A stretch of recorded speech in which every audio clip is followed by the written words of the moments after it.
गुरु और शिष्य दोनों धर्म प्रचार करने के लिए गांव-गांव घूमते थे। एक गांव में पहुंचे और एक कुटिया बनाकर रहने लगे। नगरवासी उनका बहुत सम्मान करते थे और उन्हें भोजन इत्यादि देने के साथ साथ दान दक्षिणा भी दिया करते थे। एक दिन अचानक गुरु अपने शिष्य से कहने लगे, बेटा यहाँ बहुत दिन रह लिए, चलो अब कहीं और रहा जाए। शिष्य ने पूछा, क्यों गुरुदेव? यहाँ तो बहुत चढ़ावा आता है, क्यों ना कुछ दिन बाद चलें, तब तक और चढ़ावा इकट्ठा हो जाएगा। गुरु ने जवाब दिया, बेटा हमें यहाँ जितने सत्संग करने थे वो मैंने कर लिए, जितना उपदेश देना था, जितना यहाँ पर प्रचार करना था वो हो गया है। अब हमें यहाँ से चलना चाहिए और हमें धन और वस्तुओं के संग्रह से क्या लेना देना, हमें तो त्याग के रास्ते पर चलना है। गुरु की आज्ञा सुनकर शिष्य ने सब कुछ जो था वो उसी कुटिया में छोड़ दिया, लेकिन फिर भी चलते हुए उसने गुरु से चोरी छिपे कुछ सिक्के अपनी झोली में डाल लिए। गुरु और शिष्य दोनों किसी और गांव के ओर चल दिए, लेकिन वह जिस गांव की ओर जाना चाहते थे उसे गांव में जाने के लिए एक नदी पार करके जाना पड़ता था। नदी के तट पर पहुँचते तो नाव वाले ने कहा, मैं नदी पार कराने के 2 रुपए लेता हूँ। अगर आपको उस पार जाना है तो आपको 2 रुपए देने पड़ेंगे। आप लोग साधु महात्मा हैं, इसीलिए आपसे कुछ कम पैसे ले सकता हूँ। आप 1-1 रुपया ही देना। संत के पास रुपए नहीं थे, इसीलिए वे आसन लगाकर बैठ गए। शिष्य के पास रुपए थे, लेकिन वह गुरु की आज्ञा के विरुद्ध चोरी से लाया था, इसीलिए उसने वह सिक्के नहीं दिए और वह भी गुरु जी के साथ बैठ गया, यह देखने के लिए कि गुरु जी बिना पैसों के नदी पार कैसे करते हैं। गुरु जी इस आस में बैठे थे कि यह तो वह नाव वाला है, उन्हें बिना पैसों के नाव पार करवा देगा, या कोई भक्त आ जाए जो उन्हें दान दक्षिणा दे ताकि वे नाव वाले का भुगतान कर सकें। बैठे बैठे शाम हो गई, लेकिन उनका कोई शिष्य नहीं आया, कोई भक्त नहीं आया, ना उनको कोई पैसे मिले और वे इंतज़ार करते रहे बैठे।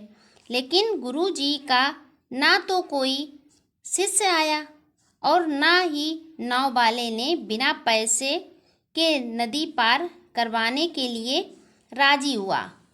तो नाव वाले ने उन्हें डराते हुए कहा कि यहाँ रात को रुकना खतरे से खाली नहीं है।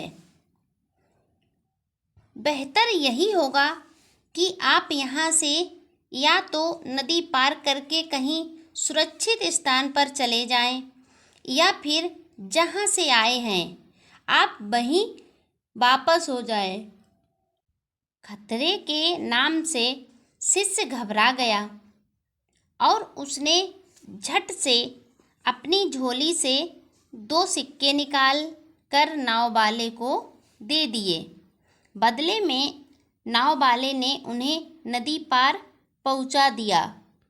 गुरु जी ने जब यह देखा कि शिष्य के पास पैसे हैं तो गुरु जी ने शिष्य से पूछा, तुमने गांव का चढ़ावा क्यों ले लिया? मैंने तुम्हें सब कुछ छोड़ देने के लिए कहा था। शिष्य बोला, गुरुजी, यदि वह सिक्के मेरी झोली में ना होते तो हम दोनों कष्ट में पड़ जाते। संत ने मुस्कुरा कर कहा, जब तक सिक्के तुम्हारी झोली में थे तब तक हम कष्ट में ही थे। जैसे ही तुमने उन्हें बाहर निकाला हमारा काम बन गया। इसीलिए त्याग में ही सुख है। यह कहकर गुरु ने बाकी के सिक्के गांव के किसी गरीब को दान कर दिए और आगे चले गए। गुरु ने अपने शिष्य को समझाया और कहा कि हम इस मोह माया से छुटकारा पाने के लिए और मन की शांति प्राप्त करने के लिए सन्यासी हुए हैं। अगर हमारे अंदर यह लोभ मोह माया का जाल बना रहेगा तो हमें वह शांति कभी प्राप्त नहीं होगी जो हम चाहते हैं। इसीलिए हमें किसी प्रकार का कोई मोह माया नहीं रखना चाहिए, तभी हमें असली मन की शांति मिल पाएगी। हमें उतना मिल ही जाता है जितने से हमारा जीवन चल सके, तो हमें और अधिक धन दौलत मोह माया में पड़ने की क्या ज़रूरत है। अगर हम इसमें फंसे रहेंगे तो हमें मन की शांति नहीं प्राप्त होगी और हम में और आम इंसान में क्या फ़र्क रह जाएगा।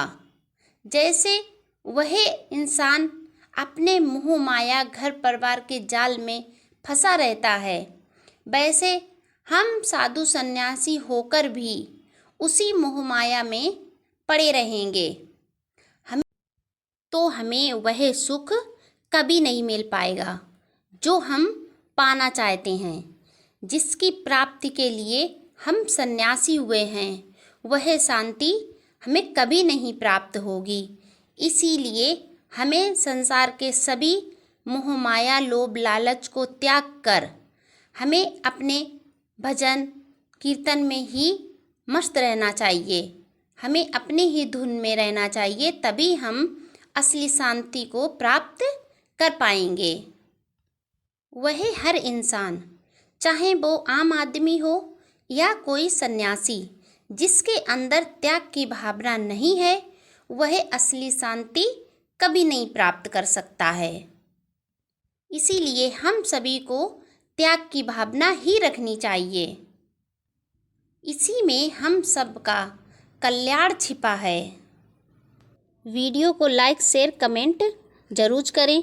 अगर वीडियो आपको अच्छी लगे तो चैनल को सब्सक्राइब कर लें और बेल आइकन ज़रूर प्रेस कर दें, जिससे आने वाला हर एक वीडियो आपको सही समय पर मिलता रहे।